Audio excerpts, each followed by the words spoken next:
နွားရနေပြီးတော့2 နာရီပဲသွားရတယ်ဗီယက်နမ်ရဲ့အလားဆုံးသောနေရာတွေကတစ်ခုဖြစ်တဲ့နင်းပင်ကိုဒီနေ့ကျွန်တော်တို့ day trip သွားကြပါမယ်အဲ့တော့ကျွန်တော်တို့နဲ့တူတူဆုံးဖြတ်လိုက်ကြည့်ပေးအောင်နော်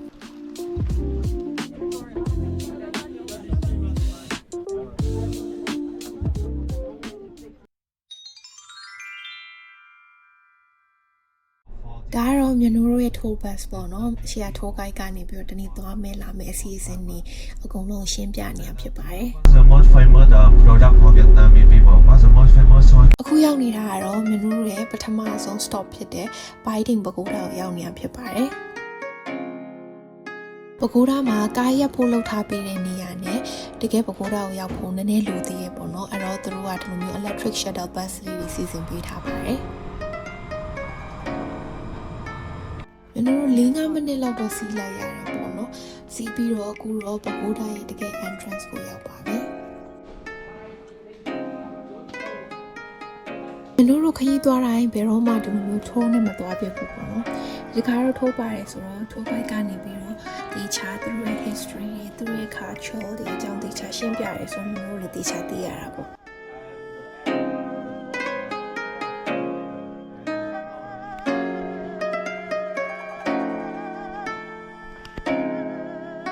ခုတော့ပဲခူးသားထဲမှာပါရရှိလဲဆိုတာကိုရှောက်ပြီးတော့ကြည့်ကြည့်ရအောင်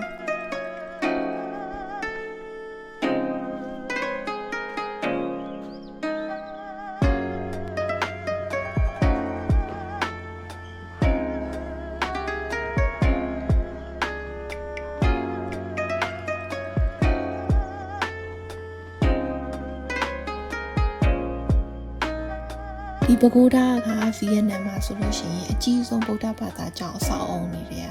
တခုဖြစ်တယ်ပေါ့နော်ပြီးတော့သူ့ရဲ့အကျယ်ဝန်းနေနေဆိုလည်းတော်တော်ကျယ်ပါတယ်မင်းတို့သိရတာ1900 ဧကလောက်ကျယ်တယ်လို့ပြောရဲပေါ့နော်ပြီးတော့အရန်ကုန်မှာတိတ်ဆိတ်ပြီးတော့ agent နဲ့ feeling လေးလည်းရတယ် tourist အများကြီးလာကြတယ်ဆိုပေမဲ့လည်းဒါကဗုဒ္ဓဘာသာဘုရားကျောင်းဖြစ်တယ်ဆိုတဲ့အသည့်နဲ့ပဲအကုန်လုံးကတိတ်တိတ်ဆိတ်ဆိတ်လေးနဲ့သူတို့ရှောက်ကြည့်နေကြတာပေါ့နော်ဒီ feeling လေးတော်တော်မိုက်ပါတယ်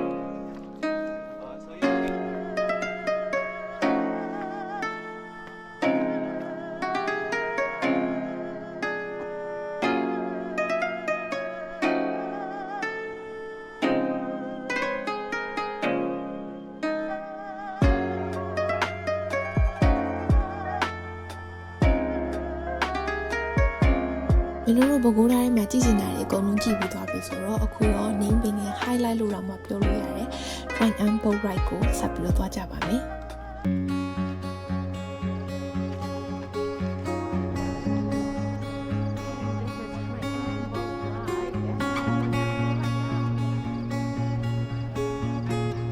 ကျွန်တော်တို့လှေစီးဖို့ boat ပုံတော့ရောက်ပါပြီ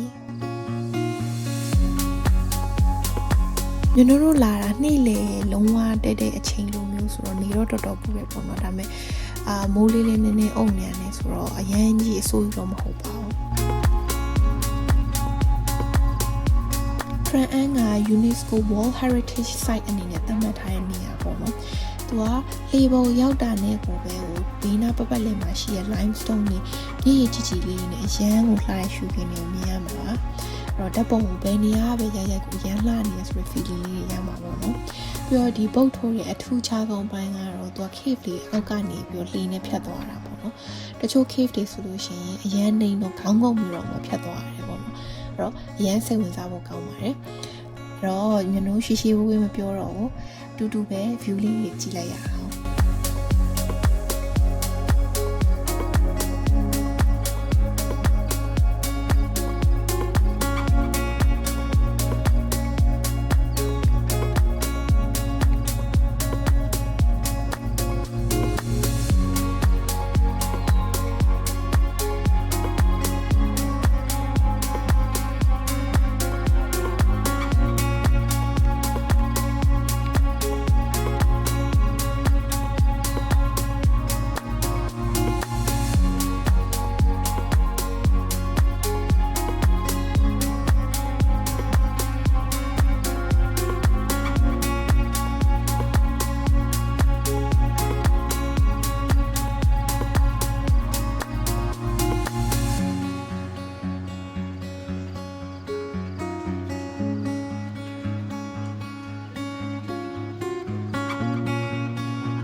ဒါကတော့မင်းတို့ boat ride အဆုံးမှာတွေ့ရတဲ့ငါးလေးတွေပေါ့နော်ငါးစားလေးကြီးဝယ်ပြီးတော့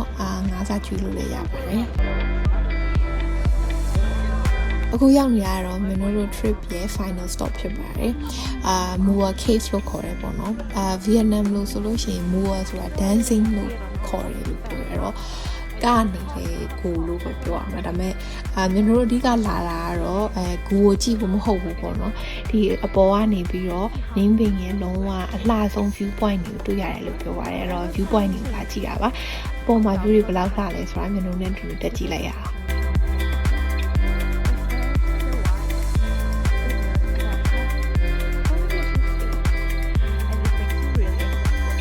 ဒါကတော့လန်တဝက်ကနေပြီးတော့မြင်ရတဲ့ view လေးဖြစ်ပါတယ်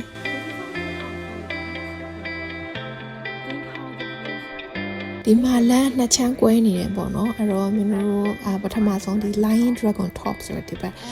ဘက်ကဟာအရင်ဆုံးတက်ကြည့်ကြမှာဖြစ်ပါတယ်ဒီကတက်တဲ့လှေကားလေးတွေကတော်တော်လေးမှတ်တယ်ပေါ့နော်အဲ့တော့လူကြီးတွေဒူကောင်းမကောင်းတဲ့လူတွေအရင်အမောမခံနိုင်တဲ့လူတွေဆိုရင်တော့မျိုးတို့ recommend ပေးချင်တာတော့အောက်က coffee ဆိုင်လေးတွေမှာထိုင်ပြီးတော့ACC view လေးကြည့်တာပို့ပြီးတော့အဆင်ပြေမယ်ထင်ပါတယ်ကဲအခုတော့ထိတ်ကိုရောက်ပါပြီဒါမျိုးတို့ဆောနာလမ်းခွဲလေးကနေပြီးတော့တစ်ဖက်ကိုရွေးပြီးတက်ခဲ့ရပေါ့နော်အဲ့တက်ခဲ့တဲ့ဘက်ရဲ့အမြင့်ဆုံးနေရာပါ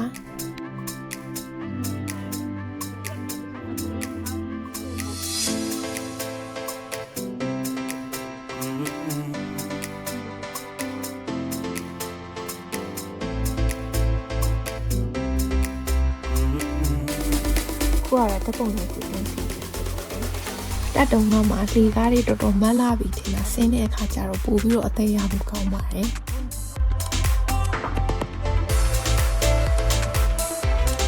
ဒီလိုဆိုတော့လမ်းကွဲနေရလေးဆင်းလာပြီးတော့ဟိုတခြားဘက်ကိုဆက်ပြီးတော့တက်ကြည့်မှာပေါ့နော်ဒါကတော့လုံးဝထိတ်ဆုံးမဟုတ်သေးဘူးပေါ့နော်ကြားတွေက view point လိုနေရလေးလို့ပဲပြောရမှာပေါ့ဒါပေမဲ့မျိုးတို့တော်တော်မောနေပါပြီပြီးတော့စီးလာရတာလေ sneaker ကောင်းကောင်းမဟုတ်ဘူး cross ဖက်နဲ့ဆိုတော့တက်ရတာတိတ်အဆင်မပြေဘူးပေါ့နော်အဲ့တော့မျိုးတို့ဒီနားမှာပဲ view လေးကြည့်ပြီးတော့ပြန်ဆင်းမှာဖြစ်ပါတယ်အဲ့တော့မျိုးတို့ရဲ့ naming vlog လေးကိုဒီနားမှာပဲဆုံးသက်လိုက်တော့မယ်နော်အားလုံးပဲ now vlog တွေမှာထပ်တွေ့ပါမယ် until then bye